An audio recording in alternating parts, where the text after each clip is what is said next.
still like, you know, I remember like from when I was a kid and stuff, when that first that show came on. So I'm pretty sure. Oh yeah, yeah, yeah. Phil, Yeah, I remember it. I remember it. Yeah, Harrison and Half Shell. I remember when it first came out. You know? WLVI 56 came out with the show. So.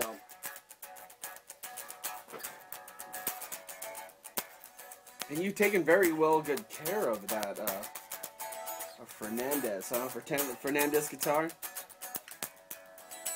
Yeah, as a matter of fact, I kind of. Do you still, right. Have you used that on any of the new recordings? Oh, yeah. Oh, okay, so yeah. definitely. This is my shredder. This is my guitar that I can really shred. I'm not a real shredder, like I wish I was, you know, like some of these dudes are just like, you know, like I'm kind of okay, but I'm not like super technical. You know what it made me remind of that song that we were talking about earlier about the Red versus Blue song from season 10, the one that you kept singing over again. It goes, oh, now it's in my head and stuff. It was now that we've come so far. Yes. I actually just opened that. Just if you wanted to hear the individual parts. Oh my gosh, yes, I would love to hear that. Because the thing is, it's such a power, like it's a power ballad. See, this project hasn't been used for a while. I love the sound of that. Especially when the chorus. Wow. Take a picture of you. That's you. Where is it? Yeah. That's so awesome. But I don't know just what I'd do if I saw you face to face right now. See, I have a very thin sounding voice when I'm screaming. I keep a picture of you, but I don't know just what I'd do if I saw you face to face right now. So I'll offset that by doing this sort of Prince thing sometimes and like just put an octave below, so it's me kind of singing just like too high. I keep a picture of you, but I don't know just what I'd do if I saw you face to face right now. Check out the let me see if I can find this real quick. Check out the original demo that I did of it. I remember sitting here going like, I don't know why I'm doing this. You think about you know, well, every great project has to start somewhere, right? Yeah, you know, it just was one of those. Let's see.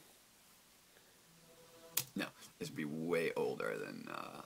Hold on, let me see if I can find it because it's funny. How many copies of or how many different versions of that song is actually like, you know, did you start? You start off with right there, and this is like revision 1, revision 2, revision final 1, final 2. Well, what I do is I'm a real freak for not losing any work that I've done. No, me as well. Like, right, you know, so what I do is, if you check it out, for everything I work on, you'll see a date and a letter on it. So basically, I never save anything. I save as constantly. Yes. So yes, today it would be, today I'd work on a project and I'd call it 914A, and in 10 minutes when I had made a change, I'd call it 914B. So I save hundreds of versions. And I can always go back and say, oh, it was better 2 days ago. What did I broke it. Yeah, and you don't know how to get back to that right. stuff right there. So it's always good to save as always. I do that with XSplit and a lot of different video programs itself right here. Oh, so here, I think this is now that we've come so far, I think we have to start again.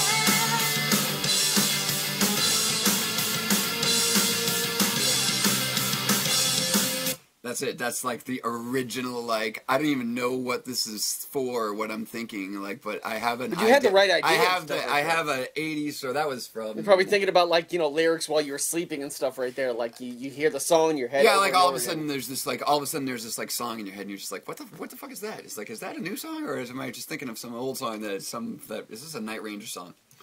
Now, speaking about how it all started and stuff right here, like, how did you get together with Rooster Teeth, like, at the start right here? Did they hire you based on any earlier projects that you did, like, you know, smaller projects, or were you, like, were they fans with of your last band, Trocadero? Right, so, so originally, when Rooster Teeth first started doing stuff, they were making Red vs. Blue videos. And they were using like Limp Bizkit songs. Yeah, yes, yeah. Like back in the day when they were recording stuff in closets and a lot of other stuff. So this guy Nico, who is the leader of this band Trocadero. So Nico was a fan of what they were doing way back then at the beginning of Red vs. Blue, and so Nico sends him a message, and says, "Hey, you know, you probably shouldn't be stealing music from these different rock bands for your show. How would you like me to write you some music, original music?" And they were like, "What? Does it cost money?" Something like that. And they were like, "Yeah, sure." So Nico started doing the Red vs. Blue music very early on. And then he kind of incorporated his band into it. Because I think originally it was mostly him playing baritone guitar for some little things he did. And then when he wanted a more of a band sound, he had this band Trocadero. So he was having his band kind of be the band to do the music for Red vs. Blue. So he started off as a fan, like I would have seen that, like, you know, people using like, hey, it's like, you know, I really love your stuff, like I made, like, you know, how would you like me to actually give it more, like, and make it your own and stuff, instead of taking, like, you know, the smash shit or whatever those Limp Bizkit songs, or right, yeah, break shit or break stuff or whatever. I don't even know, not even a Limp Bizkit fan. The Nookie. I mean, it's all about the Nookie. I was so disappointed in that album. I did it all for the Nookie, right? $3 Bill, y'all, was their, I think that a really good album and stuff, but it just went down the hill after, like... Yeah, I remember, like, you know, when they first came out, their sound did seem fresh. Yes, yes. Much like Sugar Ray, but those two bands literally took a nosedive when it came to their second album and stuff, because they were just... It was commercial. Like, literally, when I understand when you edit a video or you censor it on MTV, but when you censor it in your actual album, it has to say something about somebody had to talk with you and go, hey, you want to play with the big boys, right? Right. You're going to play with the rules. But anyway, getting back to Trocadero. You should just wait till I put food in my mouth. Yes, that's what I do. That's my plan. There you go. Have some water, too. Thanks, dude. Then answer the question when you have water in your mouth. It's a pumpkin donut. Donuts? That's what matters. 'Tis the season. Yeah.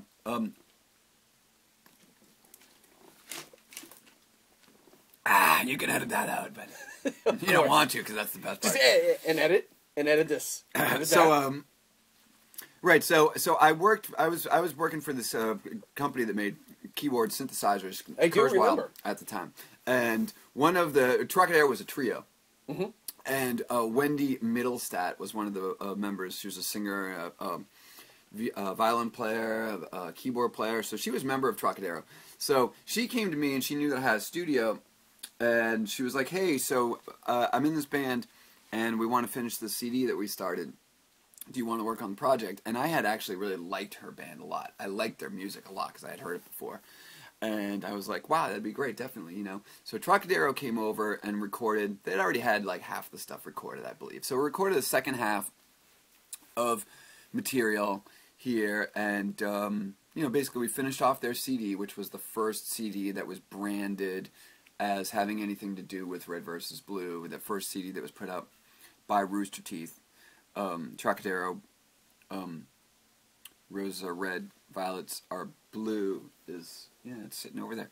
So, so that was how I sort of first got involved at all. And it turned out that me and Nico got along pretty well, saw eye to eye on things, liked each other, and that was that for a while.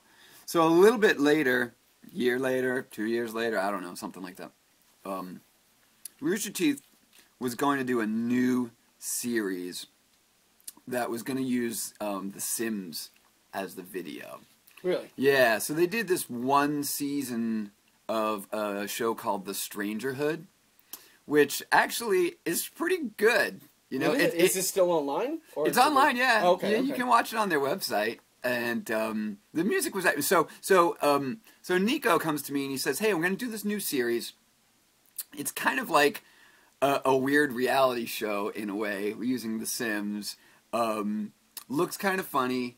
Would you be interested in working on the music with me on that?" So we teamed up and we did the music for this Strangerhood. And You know, this show started a little slow, I think, and it got really good, and it really got pretty funny, and the characters were pretty good, but there wasn't a ton of fan interest in it. So they didn't want to do a second season, so they only did one season of it. But we put a soundtrack CD out, and the music's actually really good that's on it, you know. There's a lot of variety. It's really fun. There's a lot of, it's one of those web series, like, I love the music, but the video is kind of like it's ups and downs stuff right there. It actually, you know, it actually got funny once the characters started to get developed a little bit. Fleshed out and stuff. Yeah, but it sort of had a slow start, I think, and people couldn't hang with it originally, you know, and, you know.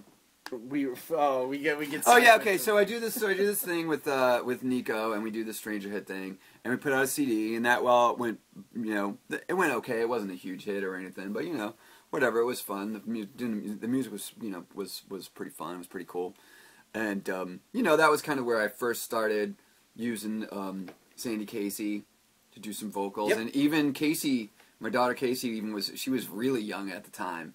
And she even did some vocals on it way back then. So that was fun. And so not a whole lot happened after that for a while. You know, Wendy Middlestat left Trocadero, and I started playing keyboards for them to kind of fill in that space. And this other singer, Martha Marin. So we kind of did performances with Trocadero for a while, and I suppose there was new music written.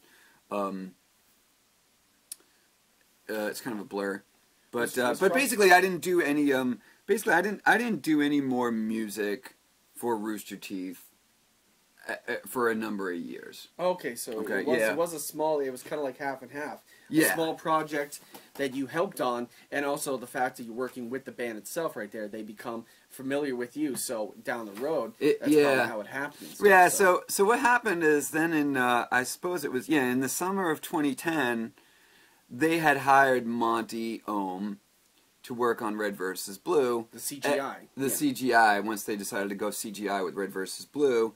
And I guess they just, you know, they felt at that time that they wanted to try to do some more action music, some more orchestral music, some different music to accompany the new, because Red vs. Blue is about to change completely.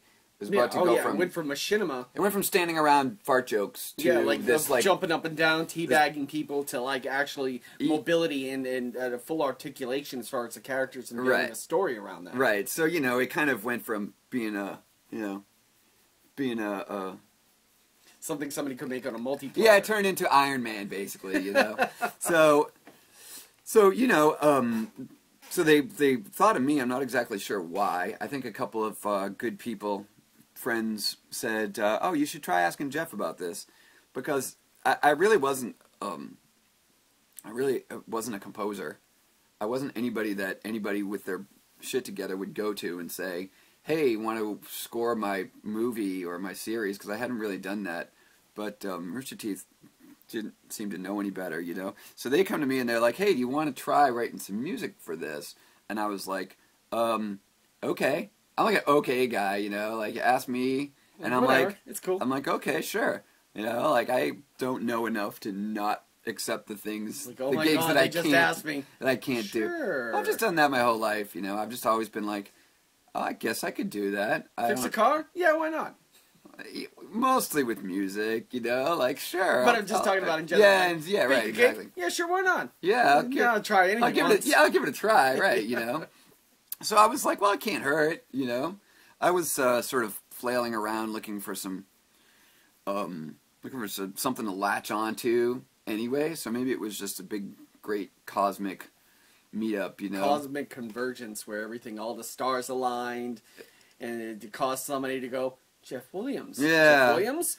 So they started sending me some scenes, and you know, I just started writing some music for it, you know, like taking, you know, what they had and their ideas for some music and trying to build on that. So I started giving them some stuff, and how long did it take for you to actually build an idea? Like, you know, because you're literally looking at silent video, and you're like, you're basing this off of just creativity, or it's just like, you know, this is how I see the picture going on? How many times did you actually have to watch the video to get like a picture in your head? Well, when I first started working with them, you have to kind of picture that Red vs. Blue had been happening for 7 seasons already. Yeah. Mm-hmm. And there was a sound that was very much in place for all that time, which was based on Nico's music and very, you know, Trocadero music, and very much based on this what you call spaghetti western. Yes, very much. Style. That's the way season 9 sounds a little bit like that and stuff. Right. There.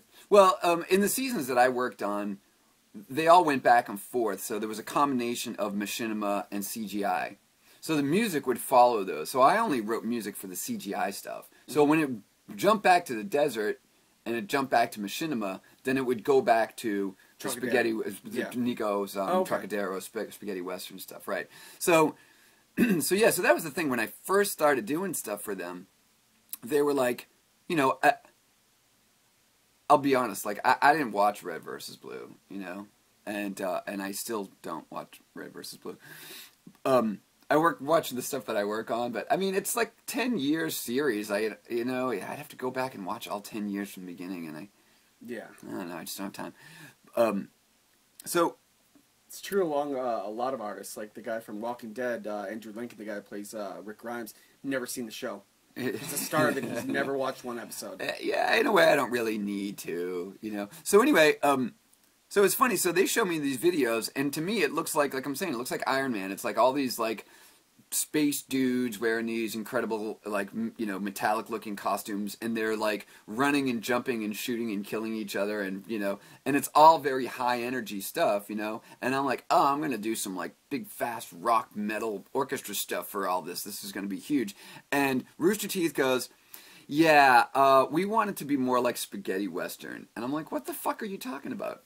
You know, I'm like, how do you look at that and say that you want spaghetti western music, you know? And they're like, well, we just think it's important to kind of transition the music from what we've been doing all along, you know, and we're open to going in new directions, which they were going in new directions and within a few weeks after that, to tell you the truth. But they were like, for the first thing we did, that's what they wanted. They wanted something that was more like spaghetti western. So this was kind of a landmark episode. This was the first one. This was it was in the middle of I think it was maybe like episode 8 or 9 or something like that of season 8, where it's Tex fighting the Reds, and basically it's 5 or 6 minutes of Tex, who just returned after being wherever Tex was for the last year,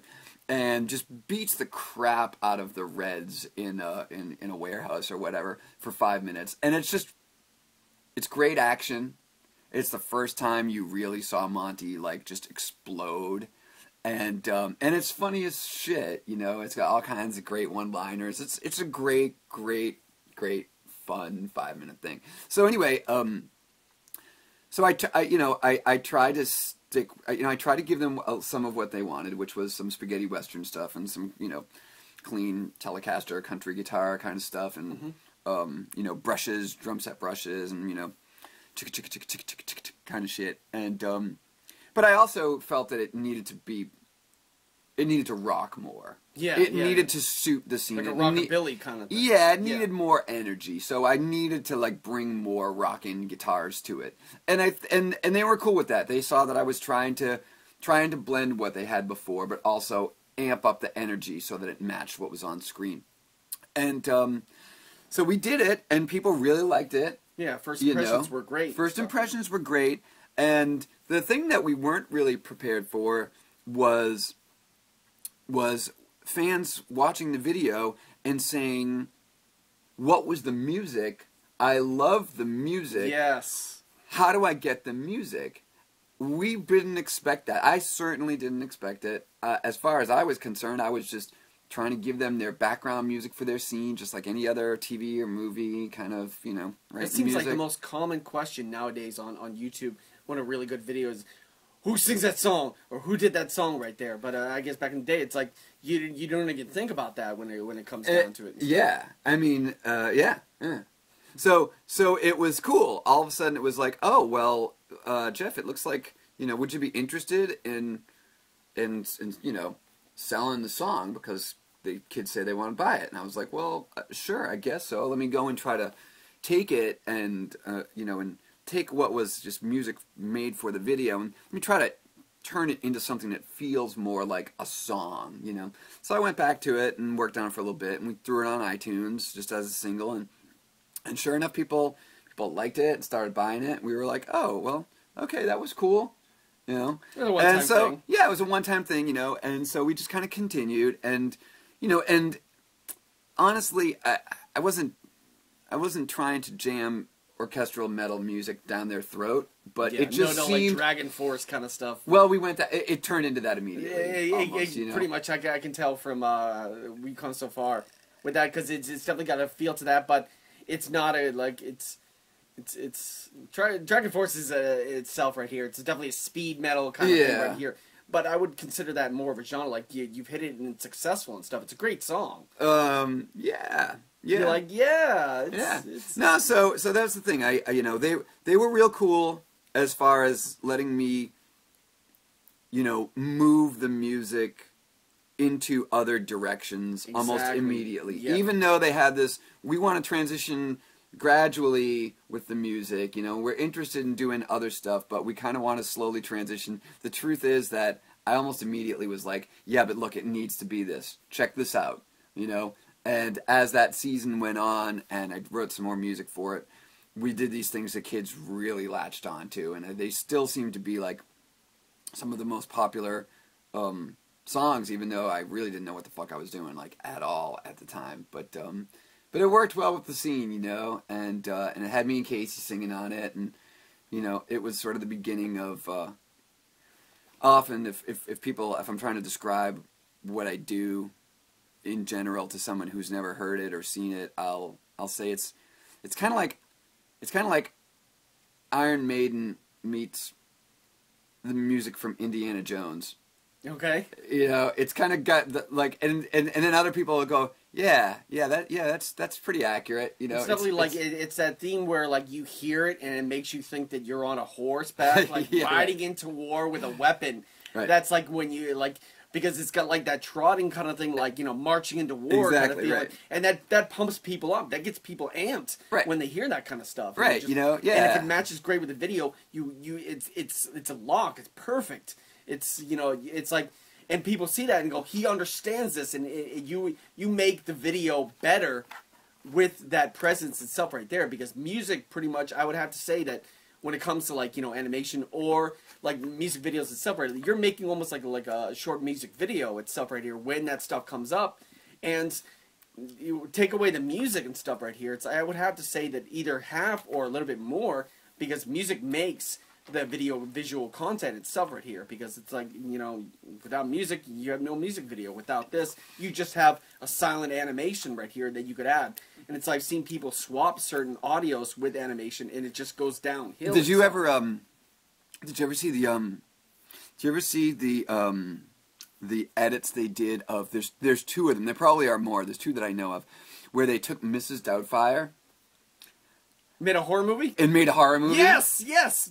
It's real. It's the music. It's the exactly. music. You know, it's the way it's cut, but it's the music. The music totally allows that to happen. Dictate, especially And then The in Shining? movies. Yes. Where they take The Shining and they make it into like a romantic, fun family comedy, you know? It's amazing you can take those exact same scenes from a fucking super scary movie and just edit it differently and put the appropriate music, and it totally sells it. Did you ever see another one that's great is the Notebook turned into a horror movie? I was like, oh my god, it's because literally with a lot of horror movies, they're setting the tone, they're setting the biome, the environments right here, and without that, it's like, you know, that's the reason why it makes so many things scary and stuff. That ambient noise, cracks or drops in sound or lightning and everything like that. It's like half of the horror movies wouldn't be as scary without that, like, you know, that atmosphere to build it up, because your body is telling you that this is a creepy place. Like, it's hitting certain things inside your whole entire being. And it's like, I shouldn't be here. I gotta get out of here. Oh my god. Now you're talking about like how you're writing all that stuff right here. You're like, did you have any help with building like the lyrics itself, the songs together? Did Casey have anything to do with the like creating any of the songs, or was it just pretty much your brainchild as far as the crazy things that you come up with? Well, there's a couple of categories of that the music kind of falls into. I think there's there's the soundtrack stuff, like the background instrumental music that might be orchestral or whatever, and so that stuff I just do on my own. Most of the songs that like fit into the series, like the Red versus Blue songs, those are mostly done by me, but sometimes they're collaborations too. Some of the notable collaborations there would mostly be, first of all, with Lamar Hall, where we do all this rap stuff. Local area rapper, yeah.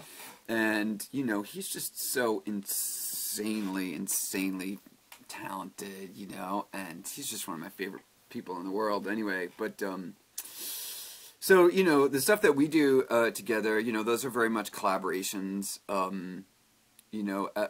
I got to the point where I had some raps that I was actually writing, and I would have him perform them, which is always interesting because I don't write the way that he would, of course, and that's a very unusual thing for a rapper to be asked. The struggle.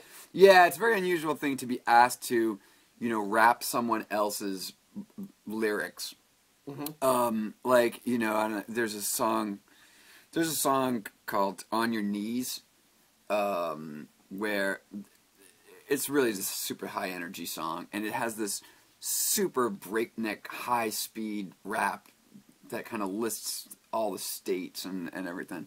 And I wrote that, and I made Lamar rap it, and it's punishing. It's really, really fast. It's really punishing. It's a real huge, like a 2-minute long tongue twister at breakneck speed, and he does an incredible job with it. But for the most part, Lamar writes all of his own lyrics, of course. And then the other thing, really, I do want to say that that Casey and I have now started with some of the most recent RWBY music. Yes. That we are. She is writing some lyrics with me now. Nice. Which is really cool. Really cool. I'm excited about that. And then the other thing is that we've done a bunch of these like character songs for the Red versus Blue characters that basically have like very, very little to do with anything that's happened in the series, except me and Matt Hullum will just get this idea that, like, wouldn't it be great if Caboose sang a song, and something like that. So Matt's a musician too, and Matt will write lyrics in those situations because he knows what those characters would say or think, and he understands what it means to write lyrics and what it means that a section has 8 bars and that kind of thing, is very natural with it.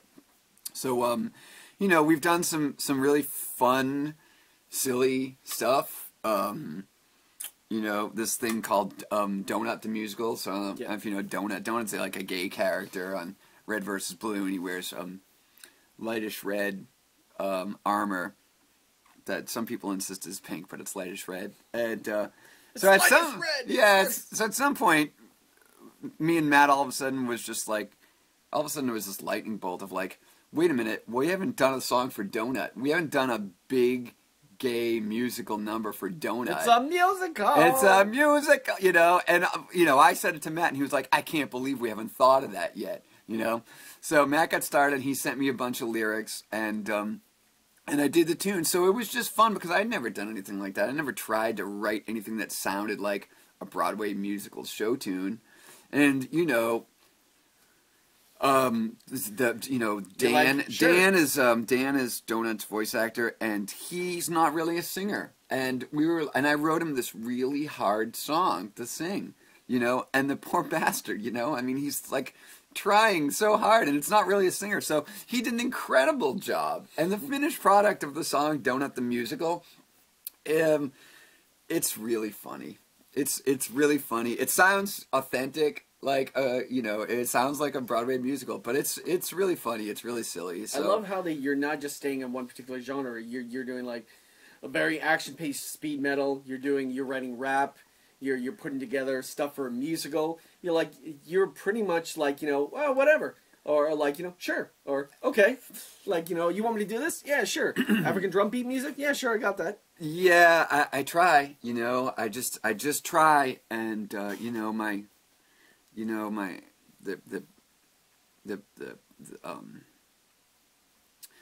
the composers and the musicians that I like Admire. worship. Yes. You know, I mean, these are, when I look at what they do, I just can't, I just, you know. You get discouraged a little bit?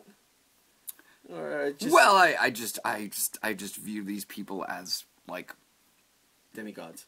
well, I just don't think I do anything remotely like what they do, even though maybe you do, or maybe listeners do, you know, I mean, but, you know, when we just came out here, like, I just had Alan Silvestri up on iTunes, you know, like, Alan Silvestri is just, like, just an incredibly amazing and prolific, you know, movie composer, and there's no music the guy can't just own, you know. You go from, like, The Mummy to Forrest Gump to, this is going to seem like a really random one, but the music's amazing, Mouse Hunt. Yes. Remember the Mouse Hunt movie with Yes. Nathan Lane? Mm-hmm. It's totally goofy and it's totally hysterical, and the music's fucking ridiculous, you know? So it's like, you know, and, you know, a little bit more in line with what we're talking about, do you know who Yoko Kanno is? Yes, I do. I mean, there's nothing she can't do.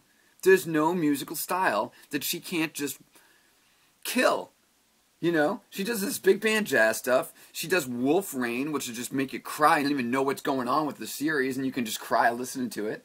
You know? She does Ghost in the Shell music, which is amazing music. She sings. She has nothing she can't do. Any musical style, she's just all over it. She can do anything authentically. Everything she does is beautiful, amazing. So, you know, I just look at these people and I'm just floored by their ability to just go into different genres and just act like, oh, no problem. I can, you know, I can do this. So I just, in my way, I just try to pretend I can sort of try to do what they do and just try to do different musical styles.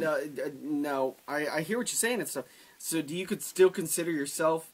Do you consider yourself a recording artist? Do you consider yourself a fan that enjoys doing music?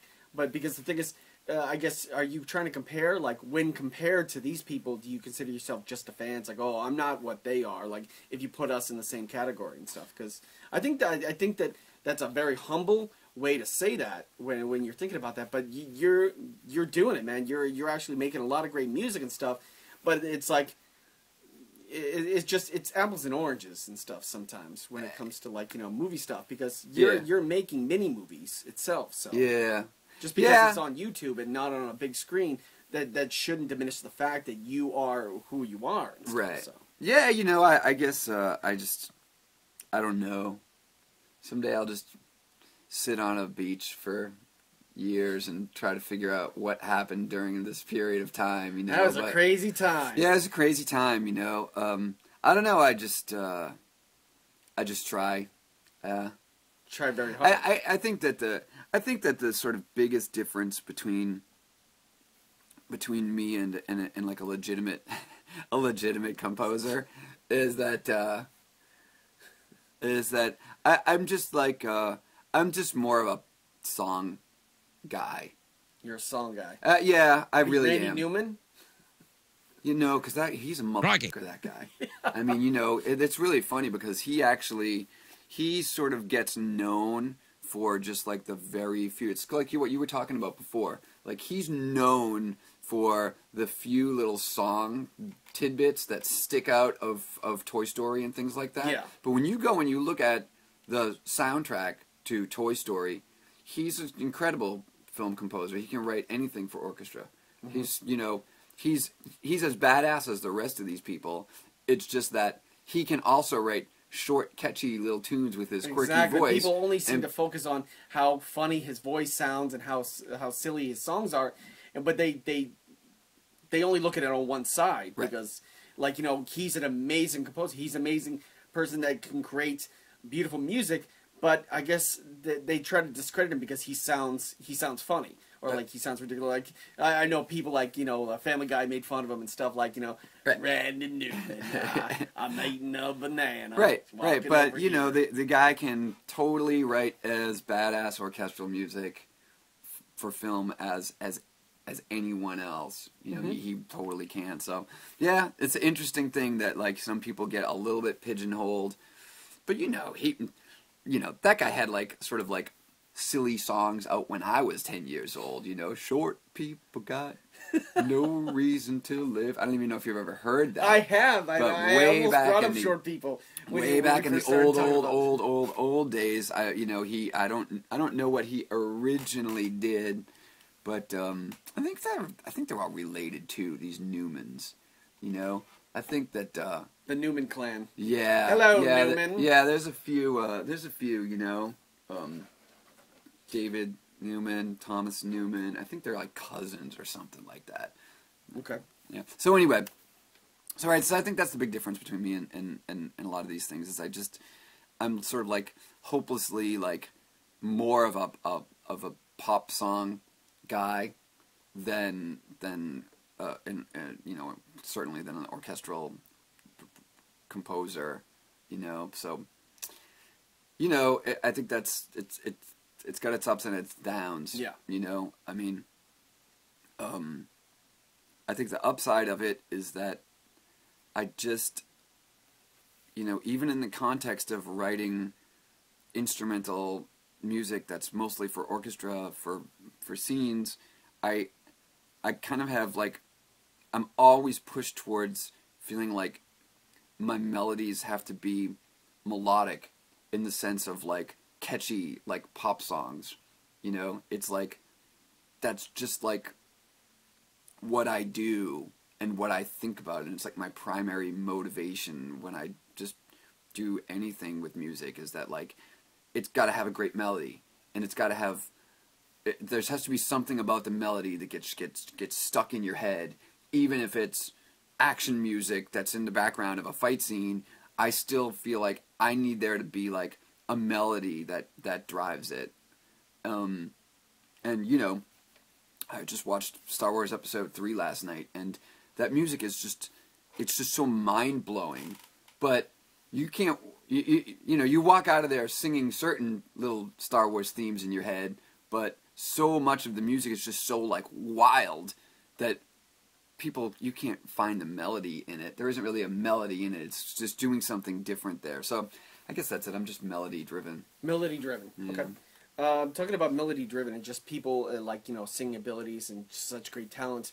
When did Casey first start singing? When did you first start? Now, I'm pretty sure you being her father and stuff, you probably heard her like, you know, singing as she grew up and stuff. But when did you actually be like, you know what, like, let's just do something together. Like, I want you to come over here to sing into this microphone. Like, when was that like you actually thought, it's like, this is a real thing? Because I remember when I was singing when I was a little kid and stuff. Yeah. But it's like, you know, parents go, oh, you're such a good singer. But then when you realize it and stuff, it's like, wait a minute. It's like, this is an actual thing right now. Right. So, here, let me, yeah. So I'd have to say that one of the first... Because she's definitely come from a lineage of, you know, a musician and also a, her mother's a singer itself. So yep. Two musical people inside her life and stuff. So it's definitely something that you can definitely, like, it's all about that good genes kind of thing. So. Let's see if I can find this one. We had a song in that Strangerhood series that I was telling you about. We had a song there, and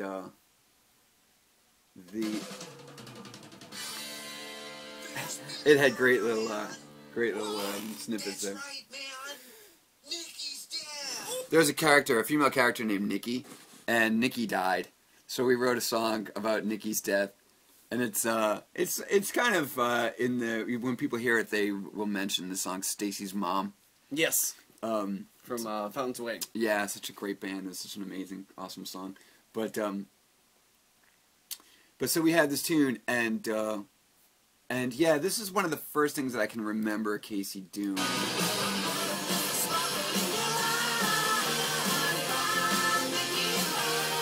It sounds like hell on YouTube here.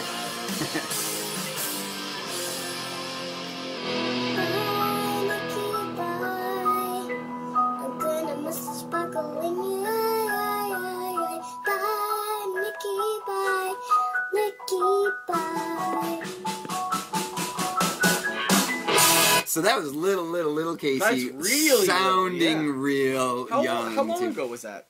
Crikey. Crikey.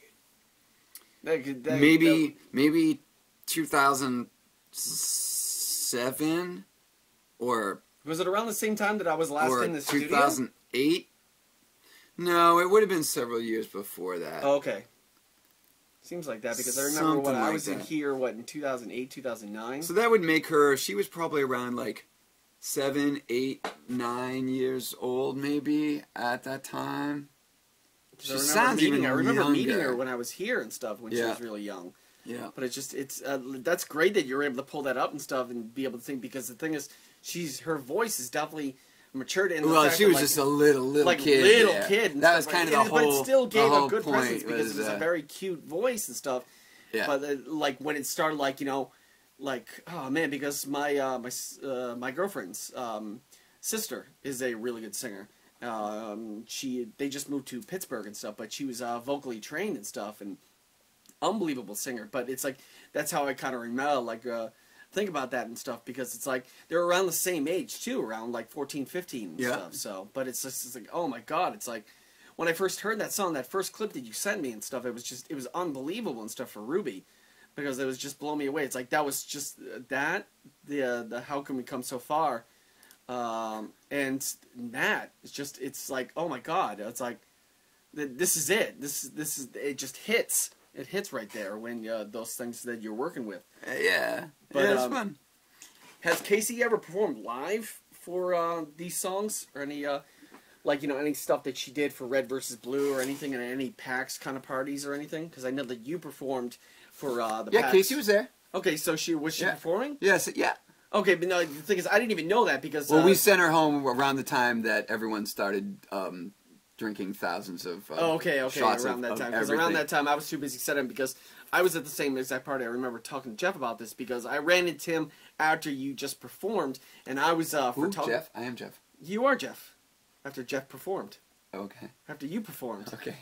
I'm talking to the microphone. Oh, all right, people all were right, listening and stuff, so... Like, what? Let's Weird just outer body experience. Yeah, sorry. It's like, John is very sorry. Talking in third person. But I was a photographer for a... it just seemed like a bit of a mess. Because the thing is, we were... So you didn't see us play, though? Unfortunately, I didn't even see us play. Because you didn't even know that was happening? I didn't even know that was happening. I was stuck in the VIP room on the third floor. Yeah. And we were taking pictures of people in front of green screens. And the guy I was working for had no idea what he was doing. He had no idea what he got himself into. And it was supposed to be like... taking taking a background of Twitch and putting in the background and taking people so they were doing action shots, and it was just I was just the guy holding the camera snapping. The guys who were the heads of Rooster Teeth. Right.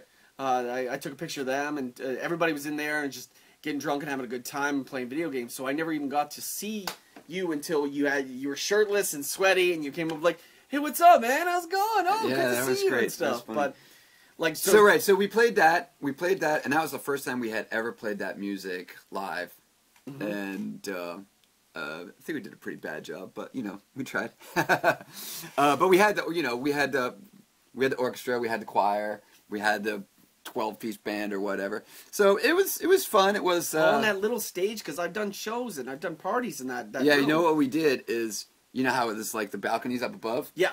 So the band was down on the stage below on the dance floor, and then we put the choir up on this side on the second floor, and we put the strings up on this side on the second floor. Really? Yeah, so it's just wow. Yeah, so that's what we had to do. That's a great idea right there. Yeah, it was kind of cool. It was kind of a big, colossal fuck up, but whatever. It was cool. And so then a couple months later, we played at Rooster Teeth's RTX event. So that would have been July of 2012. Yeah, and that was pretty. Austin, yep. Yeah, that was really crazy. It was really crazy because we just. Did she have a really were there a lot of people excited to see her and stuff and want to talk to her? Yeah, it was really awesome. We got to really meet a lot of people. Felt surreal and stuff. So it was really weird. We met lots and lots of people, and we signed autographs and took lots of pictures with people the day after the show, and it was just really cool because I really didn't know what to expect. Exactly. And, it was a really huge room. We ended up, the room was packed, and we played for 2 hours, and the energy was just insane. It was like a few thousand people jammed into the room, and we had the big group with the orchestra and the choir and the huge band and the huge stage and the lights and the whole business, and it was like a couple of thousand people that knew every word to every song. And it was just so relaxed, and it was just so much fun, right here. And we could have played for 4 hours. I mean, we could have kept playing forever. That energy itself in the room, and you're like, that's a follow-up question that I was going to have. It's like, how does it feel to, have that, that demographic as far as, people who are fans of, video gamers, being able to know all your lyrics to your songs and know you and calling you by your name. It's like, hey Jeff, hey, can I get a picture and stuff? It's like, it just, because do you approach this when you were flying there to be like, it's probably not going to be that big. People are just going to know the song, and they won't know me when I approach and stuff. But when they actually see you on stage, it just, and they're all singing along to, how I finished the lyrics and stuff right there. It's like, yeah, it was. To tell you the truth, I didn't even really think about it because the logistical issues of doing what we did were one of the worst fucked up nightmares that I've ever been involved with. Sound or before, just the production? Rooster Teeth, they're a bunch of people who have balls the size of, jumbo jets. Or something, okay. They bite off more than they can chew on a second by second basis. Rooster Teeth does, They dream so big, and they get these ideas for doing these things that are just, sane people would stop right after entertaining the idea for a minute and saying, wouldn't it be really cool if we could make a CGI animated series that was on par with what Hollywood does, but do it for 1% of the budget with this little tiny team of people? Yeah, that'd be funny. You got IRT, man, IRT. Yeah, let's life. go get a beer instead of doing that, But Rooster Teeth's like, yeah, you know what, fuck it, let's just do that. And they do it, So the RTX music performance was like that. It was like, it was a huge production to put on, and it was organized by someone who didn't know what the fuck they were doing, which is me. It was like, here, Jeff, produce this live performance, and it's like, I don't do that. I never do that. It's not what I do. This is there are people who do that. Yeah. For a living. Here, run the soundboard while playing the guitar and singing. So it was like, it was just, it was very difficult getting the sound, the light, to get all that work in the context of a convention center. Yeah. See, convention center, because you're in that industry. Yes. Convention center people do not like rock and roll people, and rock and roll people hate convention center people. It's the complete polar opposite. And sometimes you got to deal with unions as well. So exactly, dude. Yeah. So the whole thing with lighting, trusses, that whole thing was the biggest clusterfuck that you've ever seen. Just imagine if you were in a hotel ballroom, how worse it would have been. Right. So anyway, so I didn't really even have much time to wonder what was going to happen once we played, because I was so worried about just getting the music performed correctly. Oh my god, that must have been a nightmare, because the thing is, you're the lighting director, you're the sound. Oh my, it's just. It's like me trying to. Oh my god! You know, like the morning, it's a nightmare because the morning of the performance, the lighting guy is calling me saying, "These fucking assholes at the convention center. They approved the lighting, okay? So basically, the lighting guy has to go in and say, this is what we're going to do. We're going to put a truss there. We're going to put a truss there. We're going to have a I can't think of the word they used. Like basically, the thing that holds the truss, which is just a rod." The thing that holds that to the ceiling, yeah, right? A point. They call it a point. Yeah, right. It's a motor that that raises it up right there. And you right? need to have a rigger and everything else. Exactly. Right. So this has been going on for weeks, back and forth between these people because they don't want to cooperate with each other because it's the union people from the convention center and then the rock and roll people that are the lighting and the sound people. They don't like each other. They don't want to talk. They don't want to cooperate. So the morning of the thing, the lighting guy is calling me saying, all of a sudden, they're insisting that we change the lighting. He's like, this has been approved by them for days, and now they're saying that we have to add another point. There's like, the guy's like, this is ridiculous. There's no reason for it, and it's going to cost you more money. So on the morning of the show, I have to be getting Rooster Teeth to approve another $500 expense because we have no choice. You know. So anyway, it was just nonstop crap like that. You know. Anyway, it doesn't matter because it turned. We learned a lot. Yeah. We learned an awful lot, an awful lot, and so that's all good. But So the bottom line is, it turned out great. Kids had a great time. The room was filled. Everyone was into it. It was really fun. The music was performed pretty well. Casey is shocking.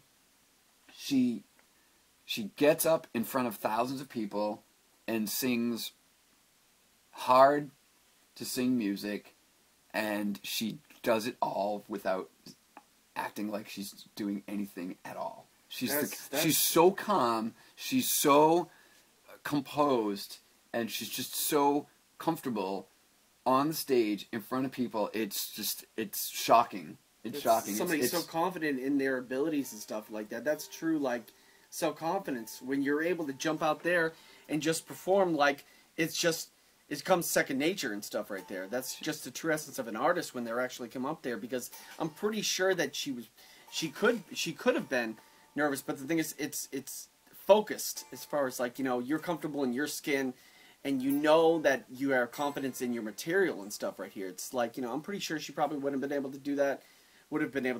And any other song right here. Oh, you want me to play this song? Yeah, sure, no problem. I know the song backwards and forwards. Let's do it. Yeah. Yeah, she's a natural.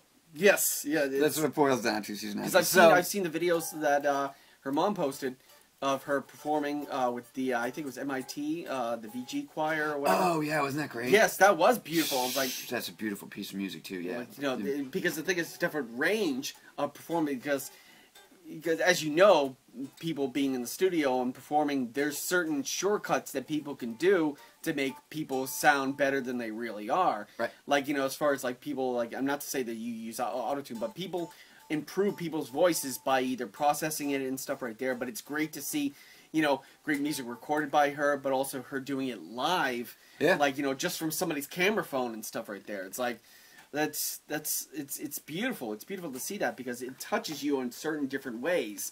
Like, you know, whether it be your heart, or it gets your heart running, like really, like energy, yeah. Or you're able to relax and just contemplate stuff right here. But it brings up different emotions.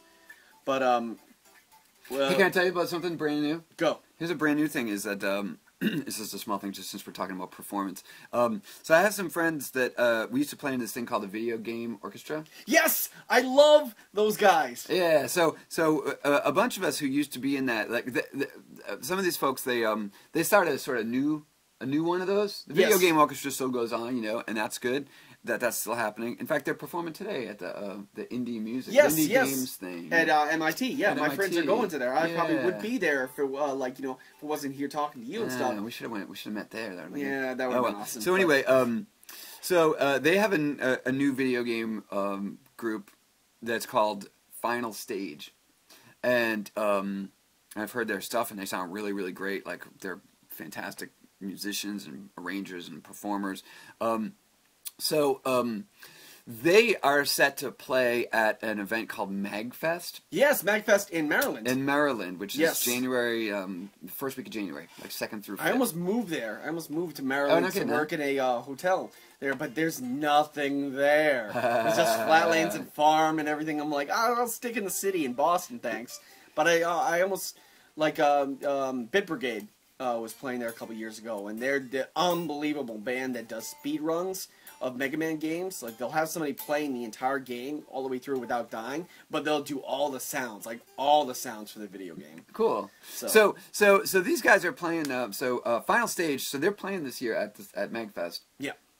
And the keyboard player just sent me a message and said, "Hey, I have to be in Japan that week. Can you possibly play? And we're gonna consider playing some of my tunes too."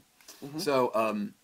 So it looks like that's a go, so that'd be nice. fun. So I'll go down there. Definitely with those check out guys Jeff in January. at MagFest. At MagFest, yeah, it looks like a really, really cool event too. I've been eyeing it for a little while. So it looks, and it's just. Oh, I love the different ranges of different video game conventions. Conventions itself are just awesome because you have the different, you have packs at way up top, and then you also have smaller ones that are really great to go visit, like MagFest, where you can have a lot of great time. Yes, RTX is separate. RTX partnered up with Spill.com, another movie website that's wholly owned by Hollywood.com, like last year. Or not last year, this summer. Yeah. Right here. So they partnered up right there. So, but yeah, I heard I mean, the event's gone from 500 people to 4,000 people to 9,000 people this year. Yeah. So I don't know what's going to happen next year, but I'm pretty sure they're going to do another one, and it's going to just keep getting bigger.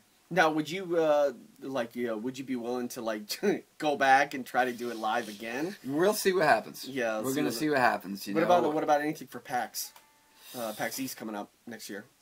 It's all in the air. It's all up in the air. That's the thing, I mean, because who knows what's going to be happening next year when it all comes around again. So yeah, you could be working on a completely different project. Well, here's the thing: is that when we did the live performances last year, I was all charged up to be like, yeah, we're gonna do this. We're gonna make this a regular thing. I'm gonna I'm gonna get talk to PAX and try to do a performance at PAX of this music, and maybe talk to MagFest and do a performance there, blah blah.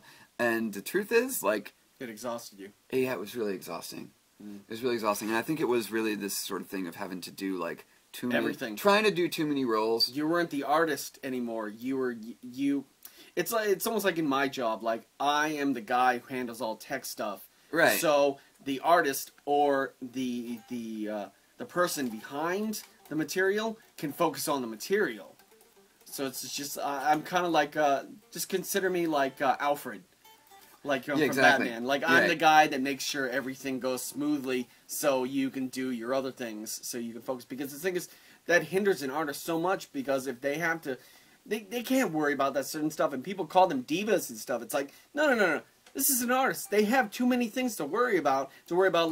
Like how does the lighting look and stuff. There should be a lighting director in there. There should be a lighting designer. There should be front of house guy. There should be monitors guy. There should be a lot of different stuff right there. Well, I mean, it's not like we didn't have those things. It's just that we didn't have the single one person who should have been the production manager. Yeah, our production manager. Exactly. Right. There should have been something like that, because it hinders you. It's unfortunate. It's unfortunate, but I hope that better things come as far as to live stuff. Well, if we ever talk about doing it again, it will be with a different set of requirements. Yes, designs. It'll be like, it's not like you don't need $10,000 to hire a production manager who can handle one simple show that happens one time.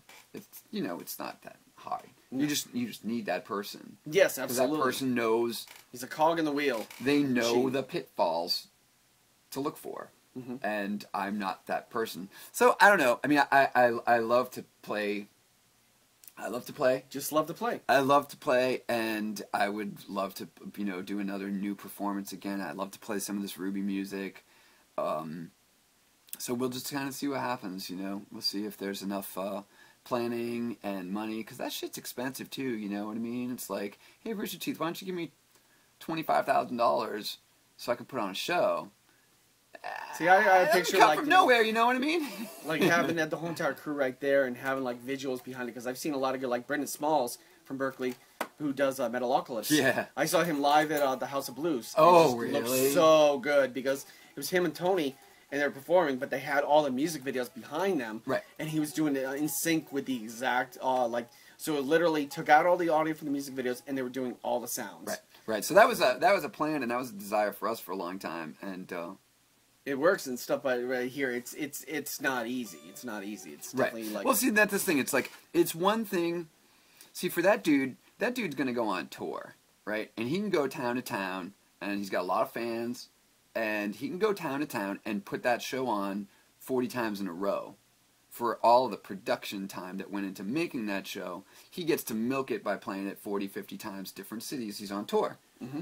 We're talking about doing that level of production for a one-off show. See, that's the problem. Yeah. You know what I mean? It's like, to get all that music organized, to get the band and orchestra and choir well rehearsed to play one single show, that's the problem. You know, Yeah, when something's a one-off, it's like you need all that development time and money, even though you're only playing it once. So, you know, maybe someday we'll try to, you know, take another look at that. I would love to see that live. All right, let's talk about something else. Okay. It's not really a question, but it's a statement as far as when I heard like RWBY and stuff for the first time. It reminded me of an anime series called Soul Eater. Are you familiar, like, you know, with anime itself right here? Because that's one question, like, you know, because a lot of different artists and stuff right here, it's like, oh, I may do work for them, but, you know, no, I'm not a really big fan, or I don't play video games and stuff right here, because especially with the closing credits, the video that I saw for, and it showed Casey singing and stuff, because pretty much both of the comparisons as far as the opening for Soul Eater and the ending of RWBY reminded me, because both protagonists had size. Like size? Right. How would you pronounce that? Size. Psych. Whatever it is. Psych! They both had weapons like that, like Red, like how her weapon is. Which is kind of just a farm. It's kind of just a farm tool. Yeah, isn't it? it's a farm tool, like Farm the tool. Grim Reaper weapon. Right. So, but it's also a gun and everything right here. But you know, it just goes so great, and also because the thing is, it fits so well with the animation as far as the edits and stuff. Yeah. And like That's how I lost my leg. Huh? That's how I lost my leg. You lost your leg? Yeah, scythe accident. Oh, you lost your leg. Yeah, with it's a the little. scythe. It's It's a little. wooden. It's a- It's wooden. Yeah, wooden one right here. That's it. That's it, John, right there. There we go. It's a little. No known- wonder you've been limping. I just thought that. It's a little known fact. You thought it was my huge dick just weighing Yep. me down. That's pretty much. Yeah, through that's the other through problem. the pant leg right Yeah, here. that's wooden too. But you know, this will be the day. Okay, so a straight answer. Do I watch animes? Are you influenced by it? Like, Okay, when well, you see that? Well, here's the truth. The truth is, I'm actually not a. I'm not a big TV watcher at all. Yeah. I don't watch. I watch very, very, very, very little TV, and I'm not a really huge movie watcher either. Probably more of a movie watcher than a TV watcher. I seriously watch so incredibly little TV, and I really never have, just my whole life. I don't know, certain things I find fun and interesting, but for the most part, most TV just kind of, I'd rather just Do I don't something know. else. Work on something else. throw a frisbee or something, you know, anything like. But so as much as I'd like to like animes, I generally just don't have that much patience for watching TV, you know, and especially animes seem to be like.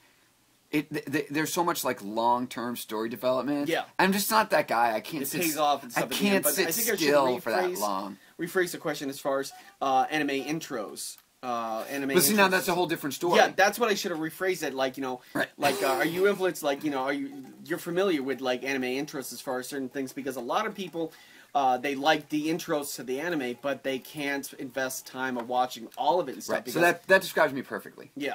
Right. Like So- I have about 1,000 bookmarks here of anime intros that I just love. What is the one recently that you actually like fallen in love with? Like, you know, you see it and like, you know, you see it and it's just like, God damn, that fits. It's like, Well, you know, that it's- fucking Attack from Titan. What's it called? Attack on Titan. What's the thing about? Isn't that what it's called? Isn't that an anime? I'm trying to remember. It's like because is it a current? Attack on Titan. Okay, all right. It's an anime. Do you have it brought up right here? Like, because the thing is, how do you feel about, like, you know, as far as Japanese music in general when they're using intros? Do you think about it as far as because like myself, it's all about like content and how it sounds more or less than like, you know, oh, I understand what he means, but it's like if it sounds catchy and stuff right there, it works unbelievable. There. Yeah. Attack on Titan. Yeah, this is fucking.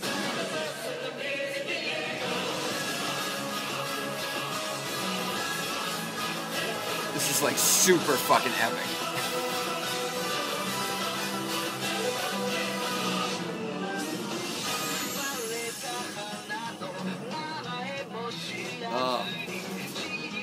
It's a really, really poor quality audio. I don't know. This is so many fucked up versions. There's one particular one right here that the one that I was talking about. Dude, right make here. this go away. Oh, Why no. does YouTube ask Mac. me to change my name? It's associated with the Google Yeah, Plus. know. Why are they? I don't want to use my full name. You can just go back there. There you go. It'll be fine. And now what? Am I sure? Different names. I want YouTube and Google on this account. I want to use a different name with each. Yeah, so you get to keep everything the same ways. It's annoying right there because my YouTube account was JC Riley, but then I took off that account and it went back to jstownshow at gmail.com. So this is a really, really fucking epic, incredible opening. This one, Attack on Titan. Basically, in the last couple of years, I've just like fallen in love with like these Japanese bands, these Japanese composers, Yoko Kanno. I mean, I didn't know who Yoko Kanno was a year or two ago. You know, probably even a year ago, I didn't know who she was like at all. And now I'm just floored by what they do. You know, I'm just over and over again. I'm just like, oh my god, all this like, even like the Visual Kai bands, yes, whatever. Yes. I mean, I check all that shit out. I save tons. There's a heavy stuff. metal band that I got totally into because there's a as people probably listening right here on this podcast, fans of anime, Death Note. Have you ever heard of the band Maximum the Hormone? No, but you know what? The thing is that like, I really don't remember the names of things very much. It was a very, like, it's sort of like a corn, but a very heavy metal thing for a really very popular. Yeah. It fit the theme, especially for like the second season when they start off with using Maximum the Hormone. I love this. So this is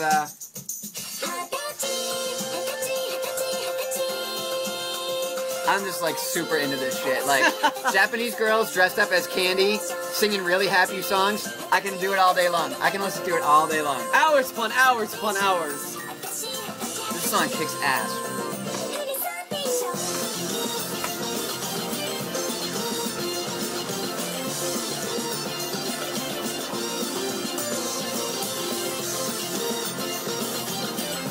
There's a I'm not even sure who this is because it's all in Japanese. Kiari. Kiari, I'm not sure who this is. Pam. I don't know. But what do you call it? There's also a Reska band. I love the fact that Japanese has adopted certain music genres as far as even Celtic music. There's a band called the Cherry Cokes that does Irish music. Oh, but yeah? they sing in Japanese, and they've toured around with Flog and Molly and stuff, and it just blows me away how they're able to accept and just like punk music. Yeah, we got that. Rap music, we got that. Dance music, we got that. Oh, this is just.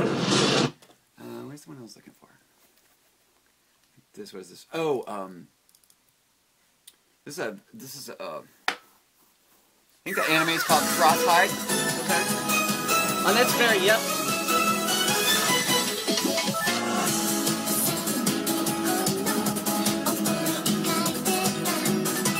I remember that seemed to be the staple of a lot of anime.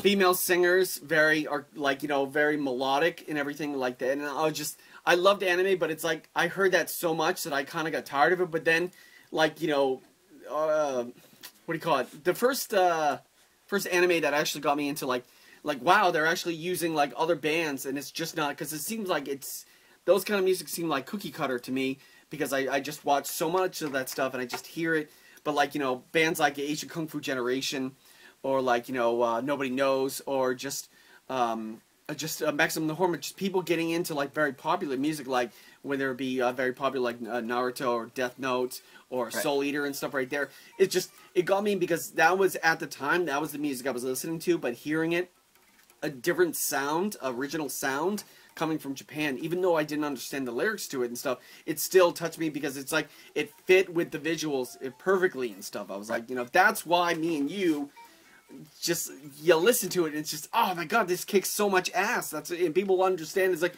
how can you like this?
God, that just shows that you are a true fan, because it's like, it's so awesome to see, like, you know, somebody adapting and stuff. It's almost like you've heard it and it's like, it's an American version of how, like, it's an American version of a Japanese version of 70s American pop, in a way, you know. But I've never been able to hear somebody from America who's a composer be able to translate what they've, like, it's almost like you've learned, like you've studied, and you're such a big fan that, like, how could I make my own version of this to make it sound like this and catchy?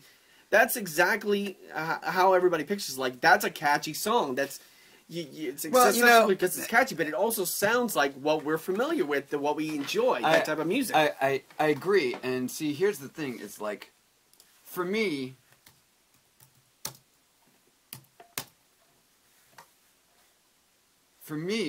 I'm like all about things like this. This is a TV show called Angie that was on in 1978, so I was just like, you know, like 7 years old or 8 or whatever years old, right? So, you know, like this is probably better audio quality here. It's like typical 70s TV show opening, but this is the music, you know, and like I listen to this stuff all the time. And you want to know where, you know, I mean,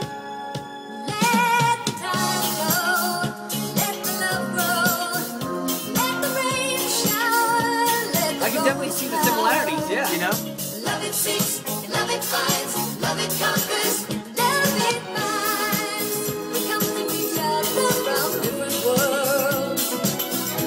You know, people are like, Jeff, what are you listening to? It's like, I've been listening to the Mary Tyler Moore theme for the last 4 days on loop, and it's like, no, really, Jeff. It's like, no, really. You know? I've never even saw that similarity and stuff right here. I've never even thought about it, because literally, like, you're keeping it alive and stuff when you think about it, because it's like, that is a really good genre of music because it's catchy, and the fact that the Japanese have been able to make their own version of it, like right here, and make it popular, and then you're doing it stuff right here. Have you ever thought of taking one of your favorite songs that you've heard from an anime and doing your, like, an English version? No. No? You I mean, just enjoyed the way it is? No, it's not that I think it's a good idea. I just have not thought of doing that. You know, maybe at some point, you know, that would be a fun thing to do. I think the thing that happens is that I think that there are translation issues. Oh, I was going to totally shift gears a little bit. Oh no, go ahead. I think that there's I think that you know, like what goes into music shifts periodically, you know, and like, you know, American pop music in the 70s and even in the 80s, there was a lot of songwriting going on, meaning a lot of songwriting that involved writing great melodies and writing good, interesting, original chord progressions. And the, you know, the truth is, I'm not a person who like talks down about modern music, because I love so many brand new bands. I love young music. I listen to all kinds of new music, and I love it as much as I loved anything as I was a kid growing up. You know, I listened to Pierce the Veil the way that I listened to Ozzy when I was a kid. You know, like I don't stop listening to new music, and I think it's really sad when people do. But anyway, you know, you can't deny that that American pop music in the last, you know, 10, 12, 15 years, 20 years has really moved away from great melodies and great chord progressions. There's just no two ways about it. So, you know, when that's what you love, you know, when you love songs like this from the 70s that are all about interesting chord progressions, you know, orchestras, grooving bass players, you know, and then all of a sudden you go, oh, well, it's really too bad that, like, the Americans just have, like, no fucking interest in this anymore. Like, this is really sad, you know. It's like, it's really sad that, like, melody and chords aren't the basis of pop music anymore in Western pop music, you know.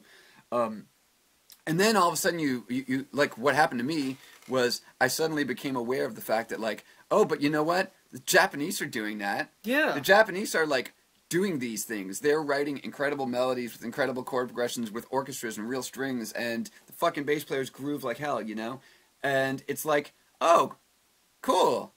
So I started to, like, get aware of that and, like, turned on to all this, you know, J-pop and anime music and video game music and all this stuff. And, you know, I've been turning Japanese, like, ever since, you know? And so this song, you know, now that we've come so far, which is at the end of Red vs. Blue Season 10, so that was really kind of going to be the end of working on Red vs. Blue for me, at least for the, you know, the time being. And I knew that we were making this move towards doing an anime.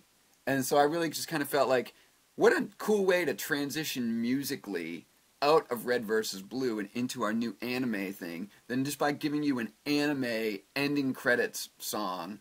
So that was, you know, this was my first attempt at trying to do something that I felt had the energy of anime music as the song now that we come so far. And, you know, I don't get it when people say, why did you make the second verse in Japanese?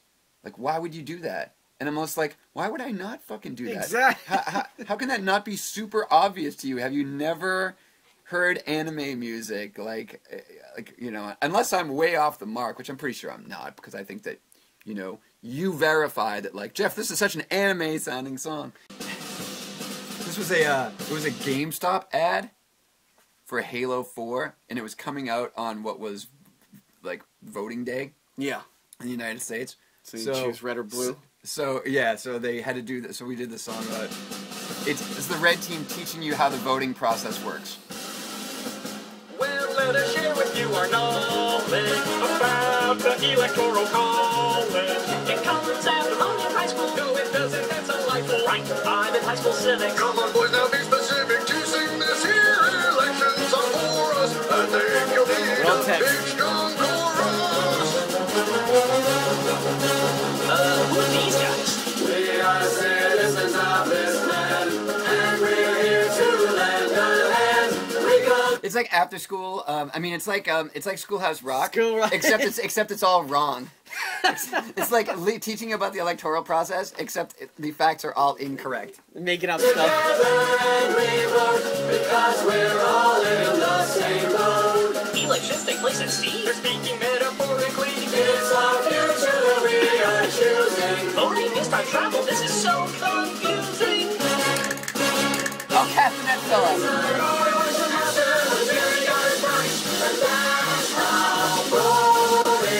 I just picture you playing the drums like that. Wait, what's how voting works? I know less than before. Well, if you shut up for a minute, they might tell us more. See, to me, it's like, it's really stupid, and it's really goofy, and it's really ridiculous, but it's still really fun. But to me, the bottom line is still that, like, later on today, you'll be like, you know, it's got the melodies and it's got the hooks, you know, so it's That's like, the reason why, like, you know, it captures you and puts a little bug in your ear and stuff right here because it's catchy. It's a good song. It's absurd. That's like that wolf song by like there's like this meme kind of like the dog goes wolf, the wolf goes, and he's like whoa. Oh yeah. It's fucked up.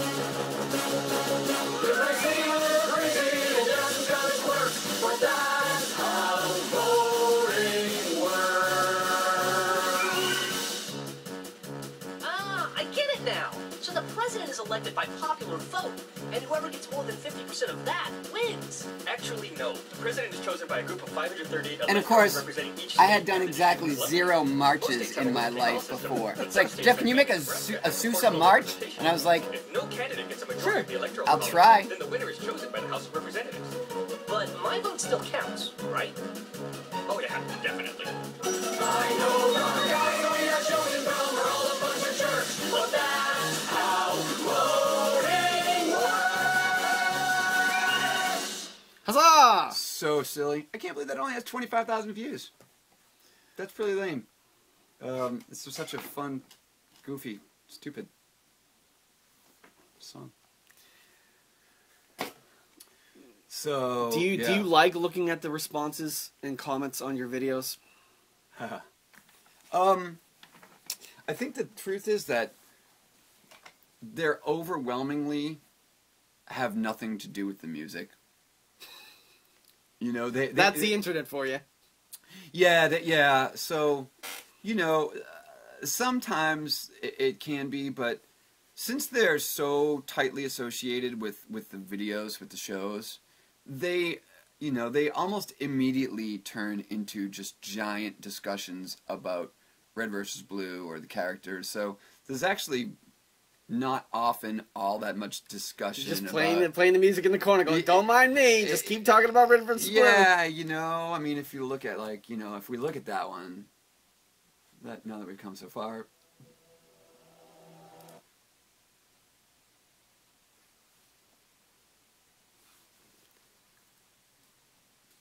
People are actually having conversations about debates and stuff. God, from Angel Beats. You know, I don't know. It's just YouTube. It's just, you know. Why is there Japanese in this? Yeah, you know, I don't know. It's just such a. Honestly, as gay as this may sound, this song just makes me happy to be alive. See, it's like, you know, you're not trying to hide behind a veil of like, I'm an artist, take me seriously. It's like, you're having fun with it. This is a fun song. Yeah, you know, and it's like they get so hung up on such silly flame wars.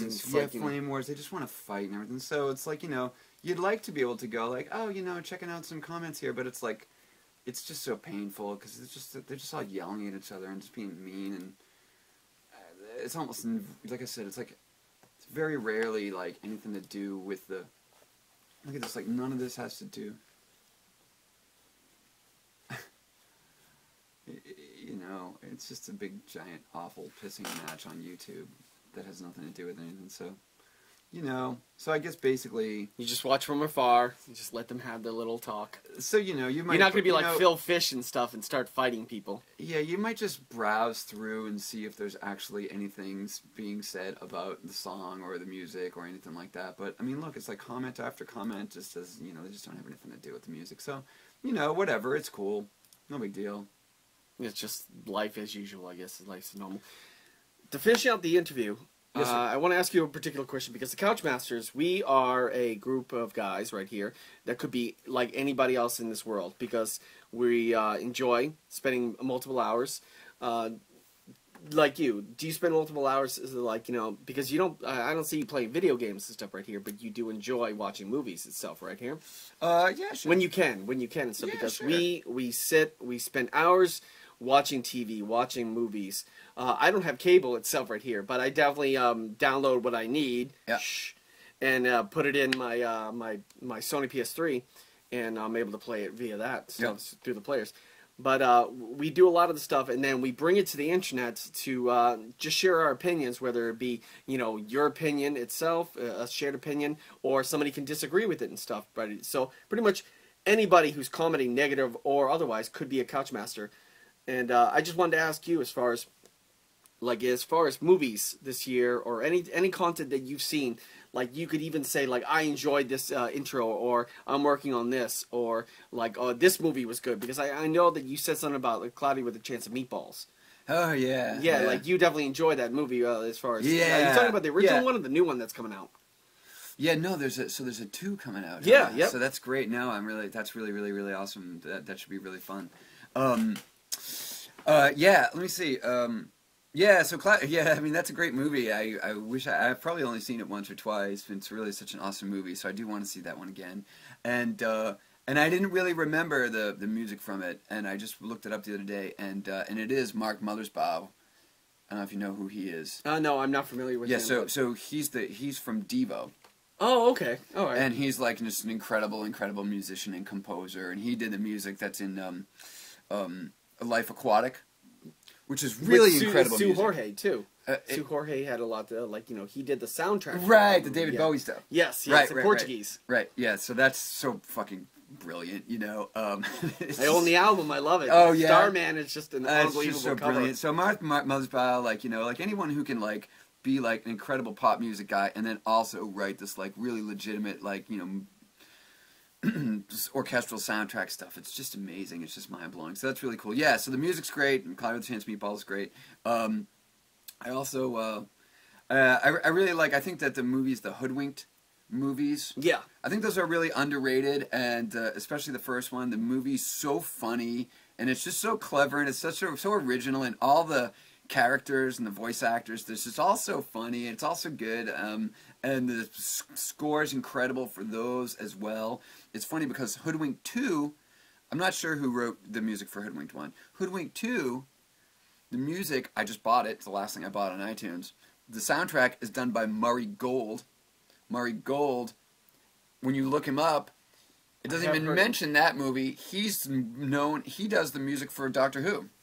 Yes, that's where I've heard his voice. Yeah. Yes. So he's a total fucking monster also, you know. So these people are just amazing, you know. It's like I latch onto him because I think the music in Hoodwinked is great. And if you look at him on, you know, his online profiles, they don't even mention that he even did that movie. He probably did it in a weekend because it's like, oh, that looks Like, fun. oh yeah, here you go. Oh yeah, yeah. So just awesome. These people are just awesome. I don't know, other movies. See, I mostly watch the first four seasons of Futurama over and over and over and over and over again, like to a ridiculous. Are you sad that it's gone? Well, the truth is that You're a fan of the earlier. I Futurama. as much as I wanted to like Futurama and feel like it was still Futurama when it came back and they did all these more recent things, I just didn't feel it the anymore. same. Yeah, it didn't feel the same to me. The writing didn't feel the same to me, and it just didn't feel like, I don't know. So I mean, I'll in 5 years I'll probably be like, dude, I was so wrong because it took me 12 years to even know Futurama existed, and then once I got into it, you know. So I'm like that. I'm like 12 years behind, you know. I just started watching Arrested Development, and I'm blown away. It's hysterical, you know. Me and Casey are just So you're watching. a big fan of Netflix and watching a lot So of I'm stuff? now a big fan of Netflix, right? You know, watching Arrested Development, being able to watch Futurama. Because that's literally what we do at home. Like we're literally sitting on the couch watching like Buffy over again, watching the entire season of Buffy. Yeah. And, Casey and her friend have just been watching like all of Buffy. Now Casey's a huge anime buff. Mm-hmm. Casey's just fallen in love with animes, and she's like all about them right now. So it's cool because I'll go in there when the show opens on. I'll listen to the show open. I'll listen to the music for a little while, and then I leave, and she watches the rest of the anime. You know, and then I come back and listen to the show open again.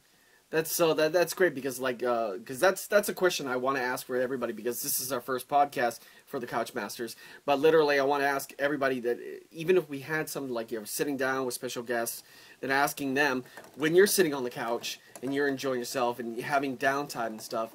I can see that like what you're saying is you like to enjoy Netflix. You like to enjoy shows that you're catching up right here because it's great to do that because cable's great and stuff, but not everybody has cable and they can always do and catch up on old shows because there's still a lot of great stuff like you're saying like back in the day and stuff. Like even like as early as like 5 years ago, 10 years ago and stuff like that. A lot of great shows are rewatchable. It's got a lot of rewatching factors. Like we watched all of Weeds all over again, and literally we have something to do, so we're not just staring at like Honey Boo Boo or something on the TV. Right. So. I watch a lot of Spanish soap operas. Oh, like La Rose de Guadalupe. Crikey. Yeah. Yep. I watched that because they played that in the cafeteria, and I always go La Rose de Guadalupe, and all the Spanish people laugh. It's like every scene is the most fucking dramatic thing that's ever happened, you know? And it's just, you know, it was funny because the other night I was watching this one. It's like La Familia con Suerte. Okay. And it's a really weird one because some of the characters are so weird and goofy looking, and then the other ones are so serious, and I just can't. I have no idea what they're saying. Get the bumblebee going. I have no idea what's going on, you know. But it was the most epic scene of all time, and I'm just trying to even imagine what it could possibly be about, given what I'm seeing, and it's just so much fun. I don't know. I love them. Like they're so high energy, and I mean.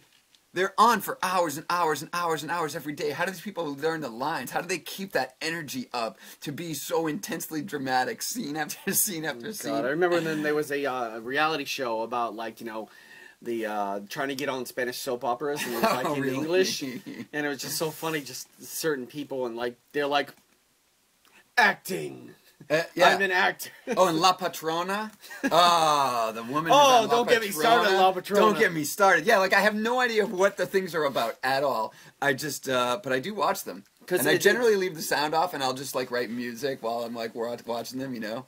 And just, I don't know, the women are so beautiful and just, the scenes are so intense and it's funny. That's so funny. Like me and you have the same same interest and also same ability to watch foreign content or foreign like television shows and anything. Not understand a damn word they're saying, but totally get like enjoy it. Watching something like I love watching. There's a show in Japan called Gakken no Tsukai, or it's Batsu or Punishment Games. Literally, if you laugh, you get hit. Nice. And like it's for a 24-hour contest, and all these comedians and people are forcing them to trying to trick them and make them laugh. We like jump scares or anything, or like great. But like I could watch hours upon hours upon hours of that and not and laugh my ass off, and I have no idea what they're saying. This is great. But it's just growing up. But this, I guess we can wrap it up right around here. All right. So, you have anything to let everybody know? Let the listeners know where they can find you and. Well, yeah. I mean, you can watch RWBY's what we're working on right now. And you can see RWBY. RWBY comes out every Thursday on Rooster Teeth's webpage, roosterteeth.com. And you can see RWBY episodes there. I think we put them on YouTube like a week after they've been released on Rooster Teeth's page. I think that's how it works. We just got a little bit past halfway through the season. So we got another 5 or 6 episodes still to come for this season. And as soon as I wrap up working on the music for the series, which is pretty soon. I don't know. I guess that's about it. But if you know, if anyone is listening who Twitter, who's been supportive of what we're doing, and Red vs. Blue and RWBY and the music that we make, we really you know, we get so much positive kind comments from people all the time, and we're really like insanely we're just insanely appreciative of all that, and we're just we're gonna try to do our best to like keep giving people music that they get excited about, that gets them through their lives and makes them drive really, really, really fucking fast. yeah. Yeah. It has that ability to do that. Yeah. You're influencing people breaking the law by speeding. There's disclaimers on all the music. Not responsible for speeding tickets or moving violations of any kind. You have been warned. Now go. Start playing. Yeah. Awesome. Thanks, John. I appreciate it. Thanks, Jeff. Thanks, John. Back to you in the studio, Lori.